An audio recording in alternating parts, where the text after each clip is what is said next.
கொஞ்ச நாளைக்கு முன்னாடி நம்ம ஒரு அயன் ஃபார்ம் டுட்டோரியல் வீடியோ ஒன்று போட்டிருந்தேன். ஸோ அந்த வீடியோ பார்த்துட்டு ஒருத்தர் மட்டும் ப்ரோ நீங்கள் சொன்ன மாதிரி கட்டினேன் ப்ரோ, ஆனால் எனக்கு அது ஒர்க் ஆகலை, கேட்டு மட்டும் தான் ஸ்பான் ஆகுது, அயன் கார்டு ஸ்பான் ஆகலைன்னு சொன்னார். சரி நானும் அதுக்கு ரிப்ளை பண்ணேன், ப்ரோ நான் வீடியோ கடைசியில் ஒன்று சொல்லியிருப்பேன், அது மாதிரி ட்ரை பண்ணுங்க அப்போ ஒர்க் ஆகும், நானும் அதான் ட்ரை பண்ணேன் அப்படின்னு சொல்லி நானும் ரிப்ளை பண்ணேன். அதுக்கப்புறம் ரிப்ளை பண்ணுறாரு ப்ரோ அதுவும் ஒர்க் ஆகலைன்னு. சரி நானும் என்னவா இருக்கும்னு யோசிச்சுட்டு இருந்தேன். அதுக்கப்புறம் வந்து நான் லைவ் போட்டுட்டு இருக்கும்போது அவர் வந்து கேட்டார், ப்ரோ இப்படி தான் ஏன் ப்ரோ அது ஒர்க் ஆகலை அப்படின்னு சொல்லிட்டு. அதுக்கப்புறம் நான் கேட்டேன், ப்ரோ நீங்கள் எந்த இடத்துல அந்த அயன் ஃபார்மை கட்டினீங்கன்னு. அதுக்கு அவர் ரிப்ளை பண்ணுறாரு, ப்ரோ ஓசனுக்கு நடுவில் தான் கட்டினேன்னு. ப்ரோ ஓசனுக்கு நடுவில் கட்டினா அயன் ஃபார்ம் ஒர்க் ஆகாது ப்ரோ. அது என்னன்னா நீங்கள் பிளைனான இடத்துல 100 பாக்ஸுக்கு எந்த ஒரு வில்லேஜர்ஸ் ஒர்க் ஸ்டேஷன்ஸ் எந்த ஒரு பெட்ஸுமே இருக்கக்கூடாது.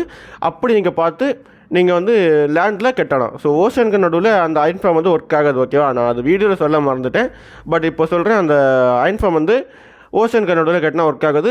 நீங்கள் இந்த டுட்டோரியல் பார்க்கலன்னா கீழே தான் இருக்குது. ஸோ அதை வேணால் பார்த்து கேட்டுக்கோங்க. உங்களுக்கு ஒர்க் ஆச்சுன்னா கமெண்ட் பண்ணுங்கள். அப்புறம் அந்த லைக்கு சப்ஸ்கிரைப் பண்ண மறந்துடாதீங்க.